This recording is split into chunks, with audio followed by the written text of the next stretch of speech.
من هذا خشب الحمضيات اليوم راح نذوقكم اطيب اجنحه وبرجر على الفحم. لبي حبيبي احكي لنا شنو اللي تقدم؟ قدمهم برجر على الفحم واجنحه على الفحم، برجر عراقي، اجنحه عراقي، كله بيد اشتغله. لبي حبيبي هسه اريدك تسوي لنا برجر وتسوي لنا معون اجنحه على التمر. دوم الامر. اول شيء راح انزلهم برجر، هاي برجر لحم على هالنهل قبل.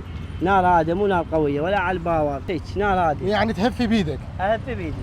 شوف التمر الاحمر، شوفوا هاي الاجنحه حار بحار كله. هسه افتح الصمونه وخلي التوابل مالته، قطعه طماطه، خس، فنجر، هاي الصلصه خاصه بيه، جبن، ومكس رهيب هذا راح يصير. عندنا برجر استوت. شو اسوي لك اياها؟ اكبس لك اياها. يا ببي ما هسه لبي يجهز لنا البرجر والاجنحه، خلينا نقعد نستريح هنا. بس شوفوا لي الترتيب والبساطه شلونها. الاجنحه شوفوا لي اياها شلون مقسبه بالصلصه الخاصه بلبي. ننطلق ونقول بسم الله. طبعا فشي الحموضه والاستواء مالتهن كلش جيد. شوفوا لي البرجر شلونها، حاشة ايدك لبي، الطعام فشي ولا غلطه.